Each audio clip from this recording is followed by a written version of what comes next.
ሰላም ውድ የጤና ፒዲያ ቤተሰቦች እንዴት ናችሁ? እንደሚታወቀው ለኔክሌክስ ኤግዛም ትሬኒንግ እየሰጠን እንዳለን ይታወቃል። ኦንጎይንግ የሆነ ትሬኒንግ ስቲል እየሰጠን እንገኛለን። ሁለተኛ ዙር እያሰለጠንን አለን። ይህን ስልጠና መሰልጠን የምትፈልጉ ሾርት እና ፕሪሳይስ በሆነ መንገድ ኤግዛም ኦሪየንትድ የሆነ ስልጠና ነው የምንሰጠው። ይህን ስልጠና መሰልጠን የምትፈልጉ ታች በተቀመጠው ስልክ ቁጥር በ0913 577685 ወይም በ0992927171 ቀጥታ በመደወል ወይም በዋትስአፕ ወይ በቴሌግራም ኮሙኒኬት አድርጋችሁን ይህን ስልጠና መውሰድ ትችላላችሁ። ዛሬም አንድ ቶፒክ ይዤላችሁ መጥቻለሁ። ኢንዶክሪን ላይ አንዳንድ ቲፖች እና ስልጠናው ቤዚክስ ምን እንደሚመስል ይዤላችሁ መጥቻለሁ። እስቲ የተወሰነ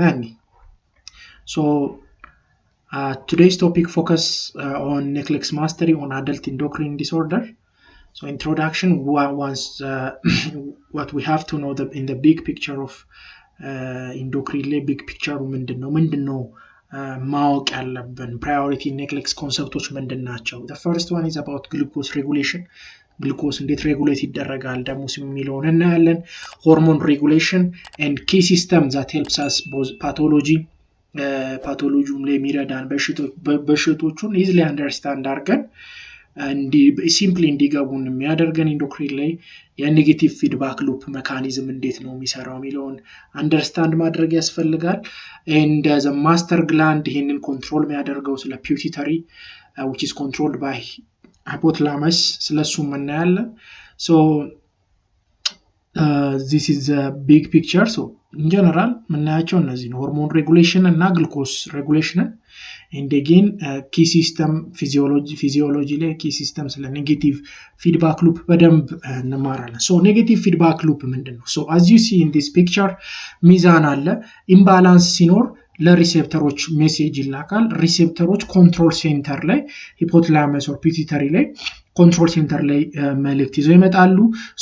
እነዚህ ኮንትሮል ሴንተር ላይ ደግሞ ስቲሙሌተርስ አብዛኞቹ ስቲሙሌተርሶች ፕሮዲዩስ ይደረጋሉ። ስቲሙሌት የተደረጉት ስቲሙሌተሮቹ ይመጡና ሆርሞኑን ወይም ደግሞ ግሉኮስን ፕሮዲዩስ የሚያደርገውን ኮሬክተሩን ያነቃቁታል። as you see in this example negative feedback loop በዚህ simple example ማየት እንችላለን። እዚህ ጋር የምታዩት ሰው የተኛውን ሰው ይቀሰቅሰዋል። ለመቀስቀስ ይሞክራል። ተኝቷል። ቤዚካሊ ተኝቷልን እንደ ማነስ or regulation ላይ imbalance አለ። የተኛውን ሰው ስቲሙሌት ያደርገዋል። the sound is a stimulator is produced by this person specially represents hypothalamus እና pituitary represent ያደርገናል። the sound represents ስቲሙሌተሩን ቀስቃሹን ለምሳሌ ታይሮይድ ሆርሞን እጥረት ቢኖር ታይሮይድ ስቲሙሌቲንግ ሆርሞን ሪሊዝ ይደረጋል። ይሄ ታይሮይድ ግላንድ ቢሆን ታይሮይድ ግላንድን ይቀሰቅሰዋል ቤዚካሊ በቀላል ተርም that ታይሮይድ ግላንድ ሆርሞንን እንዲያመርት T3 T4 activated ፎርሞቹን እንዲያመርት ይቀሰቅሰዋል። this is the way how negative feedback loop works. ይሄ ማለት ለምሳሌ excess ቢሆን thyroid hormone already awake ቢሆን there is no need for the stimulator እዚህ ጋር ለቀስቃሹ ለፒቱተሪ ለሃይፖታላመሱ ስቲሙሌቲንግ ነገር ማምረት የለበትም ይልቅስ ዲፕሬስድ ይሆናል ይቀንሳል። ስለዚህ ሃይፐር ሲሆን stimulator the sound will reduce function negatively affect ይደረጋል። this is negative feedback loop mechanism. በዚህ ሜካኒዝም ነው ሰውነታችን የሚሰራው።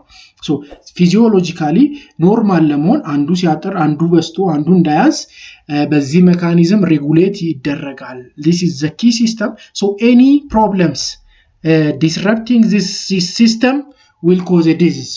እዚህ የሚቀሰቀሰው አካል ጋር ያለ ችግር and again ተቀስቃሹም ጋር ያለ ችግር ከሆነ problem pathology ያመጣል። as you see this picture hypothalamus የምንለው የመጀመሪያው ሪሊዝ የሚያደርገው ታይሮትሮፒን ሪሊዚንግ ሆርሞን ሪሊዝ ያደርጋል። ዶፓሚን ሪሊዝ ያደርጋል። ግሮዝ ሆርሞን ሪሊዚንግ ሆርሞን ሪሊዝ ያደርጋል። ሶማቶስታቲን ሪሊዝ ያደርጋል። ጎናዶትሮፒን ሪሊዚንግ ሆርሞን ሪሊዝ ያደርጋል። ኮርቲኮትሮፒን ሪሊዚንግ ሆርሞን ሪሊዝ ያደርጋል። in addition ኦክሲቶሲን እና ቫዞፕሬሲን ሪሊዝ ያደርጋል። pineal gland, the one that controls our sleep cycle, produces melatonin. Pituitary gland ሁለት ፓርት አለን አናቶሚካሊ አይደል? አንቴሪየር ፒቱታሪ እና ፖስቴሪየር ፒቱታሪ አለ። አንቴሪየር ፒቱታሪ ግሮዝ ሆርሞን ያመርታል። ግሮዝ ሆርሞን ለማምረት ግን ስቲሙላንቱን ከየት ነው የሚያገኘው? ከሃይፖታላመስ ነው። ግሮዝ ሆርሞን ሪሊዚንግ ሆርሞን ሲመረት ላይክ ዊ ሴድ ቅድም ቀስቃሹ ነው። ሳውንዱ ስቲሙላንቱ ደግሞ ግሮዝ ሆርሞን ሪሊዚንግ ሆርሞን ነው። ይሄ ሄዶ what does it do? ምን ያደርጋል? ፒቱታሪ ግላንድ ጋር ይሄድና ግሮዝ ሆርሞን እንዲያመርት ይቀሰቅሰዋል። this is the idea. Okay, this is the idea. Then thyroid stimulating hormone is produced in anterior pituitary. Here thyroid stimulating hormone ደግሞ ምንድነው የሚያደርገው? ይሄድና thyroid gland ጋር T3 እና T4 እንዲመረቱ ያደርጋል። Okay, adrenocorticotropin hormone again follicle stimulating FSH የምንለው ሆርሞን የሚመረተው ይሄን anterior pituitary ላይ ነው። በጎናዶትሮፒን ሪሊዚንግ ሆርሞን ሪሊዝ ሲደረግ ማለት እነዚህ ፎሊኩላር ስቲሙሌቲንግ ሆርሞን እና ሉቲናይዚንግ ሆርሞንን እንዲመረቱ ያደርጋሉ። again prolactin. posterior pituitary ላይ oxytocin, vasopressin, oxytocin the stored one and ADH produce ይደረጋል።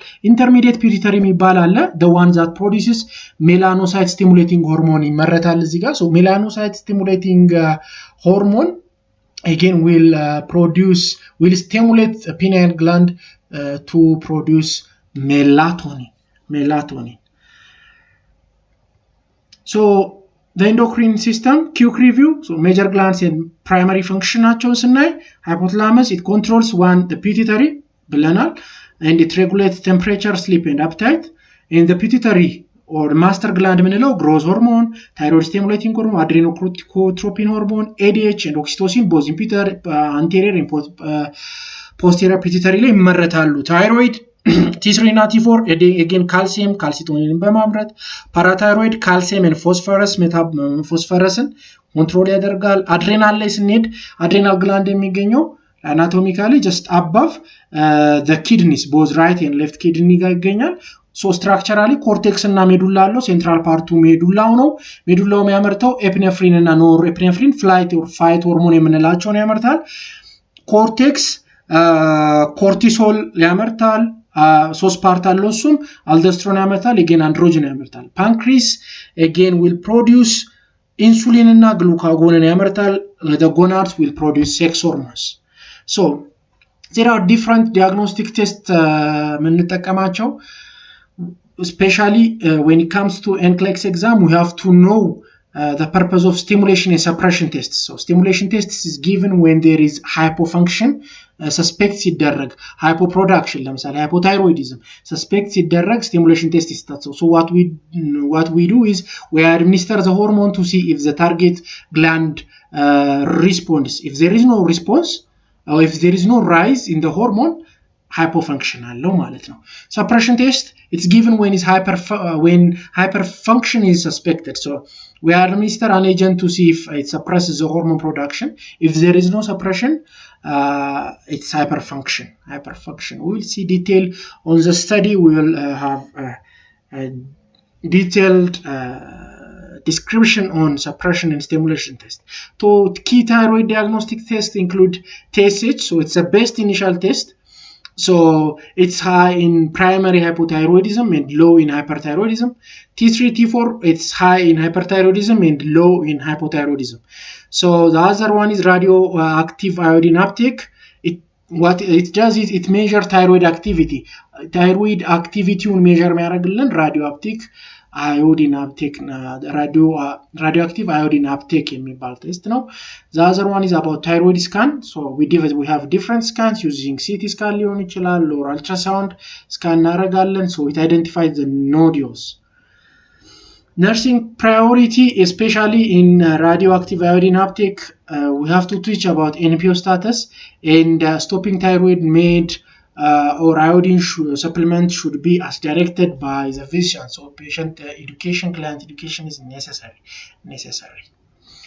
So this is a tip or this is the pick from our study. So we will have detail in each pathology ያንዳንዱ ፓቶሎጂ አሁን ያወራ ነው ስለ ዲያግኖስቲክ ቴስት ስለ ፊዚዮሎጂ ስለ አናቶሚስ ነው ዲስከስ ያደረግነው እያንዳንዱ በሽታ ላይ ለኤግዛማችን ፕራዮሪቲ ማወቅ ያለብን ቲፖችን እያንዳንዱ ዲዚዝ ምን እንደሆነ ኢንዶክሪን ላይ ዲቴል ገብተን ምናየው ሞር ስታዲው ላይ ስንገባ ይሆናል ሶ ይሄን ስልጠና ጆይን አርጋችሁ መሰልጠን የምትፈልጉ you can contact us with this number so 0913 57 76 85 0992 92 7171 በዚህ ቁጥር በቴሌግራም በዋትስአፕ ወር ቀጥታ ብትደውሉልን ታገኙናላችሁ thank you so much